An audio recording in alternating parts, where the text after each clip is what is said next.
I wanted to shed some light on someone who I've not known about before, and someone who's gotten famous, unfortunately, after his death. His name is Sayyid Muhammad Al Mousawi, and he's a Bahraini Shia who was in prison not long ago in the month of Ramadan, and he was pronounced dead. His body has wounds all over it, and his family are saying that he was tortured before he died. Why was he imprisoned? His only crime being a Shia, being an activist for Palestine, and being an activist for Iran. The reason I know about him now is because there's a video of his, I don't know how old it is, but it's gone quite viral, of him listening to a Shia poem, just standard poetry that we listen to about Imam Hussein and about the tragedies that befell the Prophet and his family. And I wanted to react to it line by line, pretty much, to show what the general Shia is like, what they've been brought up by, what it does to them, how it makes them men, and what it means for their honor and dignity, and how they express that.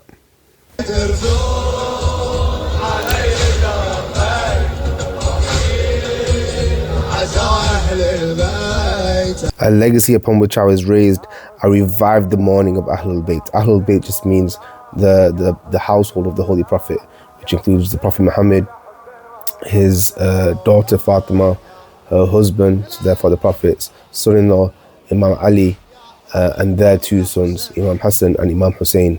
A lot of Shia poetry is about Imam Hussein because of Karbala and what he faced there. Karbala is the name of a land where Imam Hussein died and was martyred with an army of 72 against estimates of 30 to 70,000.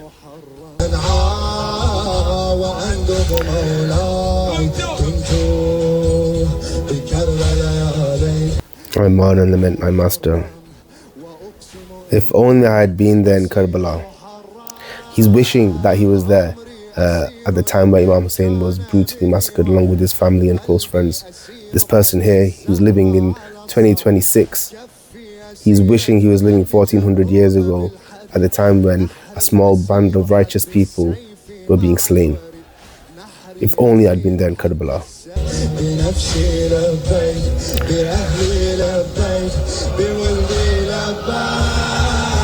He says, I would have been there sacrificing myself. I would have been there sacrificing my family. And I have been there sacrificing my... Look at his face when he says this. Like, he means it. Look at his face. He's waving his hands as if my family, my children, myself, for you, for you. I swear by the virtuous verse of the Quran, قُلْ هُوَ اللَّهُ أَحَدٌ, say he is Allah the One, which is kind of like the crown of all verses of the Quran. It's the epitome of Islam. So he's swearing by pretty much the most heavy verse of the Quran, which underpins the whole of Islam.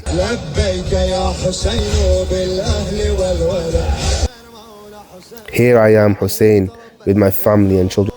Hussein, I'm here. This is what you're saying. I'll be there with my family, with my children, ready to sacrifice it all for you and for the stand that you stood for.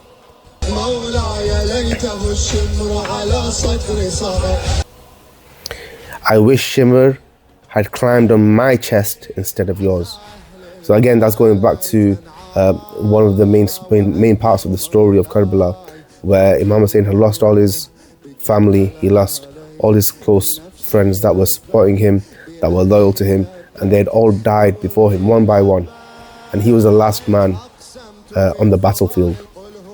And he went out and had his battle against the immense army. And in the final moments, whilst Hussein was on the floor, an accursed man called Shimr, which is the person being named in this part of the poetry, he was the one that climbed onto the chest of Imam Hussein and beheaded him. So Imam Hussein died with lots of wounds already on his body, but the final thing that he suffered was this Shimr character beheading him. So this poetry is saying, I wish Shimr had climbed on my chest instead of yours. Because that's what this Muhammad Al Mousawi is saying. I wish Shimr had climbed on my chest instead of yours, Ya Hussein. So that my mother would see me as the headless body, not you. Hussein's mother is Bibi Fatima, peace be upon her, the most revered woman in all of human history according to Shia Muslims and many Muslims as well in general. And so for her to see her son beheaded is a dishonor.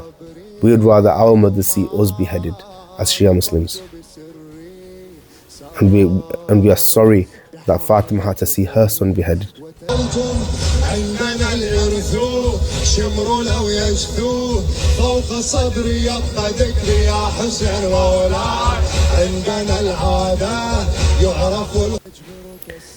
Even if Shimr was to be on my chest, he says, I would forever remember you and say, Ya Hussein, my master, Ya Hussein Mawlai. And that's pretty much the end of the reel. The first thing I want to say after this is I want to address the martyr Muhammad Al Mousawi, Sayyid Muhammad Al Mousawi first. And I just want to offer you my heartfelt congratulations. I know that you're in a better place, and I know that you are proud of yourself and how you lived your life, what you stood for, and you eventually died for it. And yeah, just congratulations to you.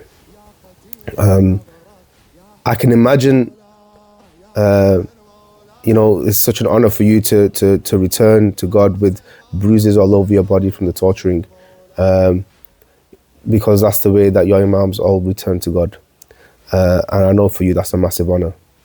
But I can also imagine a situation where you've met Imam Hussein and you're shy to see him. This is my imagination. This is truly what I imagine, that how you visited Imam Hussein now that you've passed into the next realm, and you're looking at Imam Hussein, unable to look him in the eyes because you're ashamed, because what you're saying to him is, I didn't do enough. If I had done enough, I would have died headless the way you died headless. All they did was put bruises on my body. I wish I died headless like you did. And that's the difference between what people might see as terrorists in general, the Al-Qaeda's, the ISIS, etc., and what they're trying to feed you as terrorists today, the Shia terrorists. The terrorists that you're used to, which first of all have been created by America and Israel, and this is widely known now, they're terrorists who seek to cause fear and corruption by beheading others. Whereas Shias, the kind of terrorists that we are, is that we want to fight for the truth and we're happy to be beheaded for it. So there's a massive difference.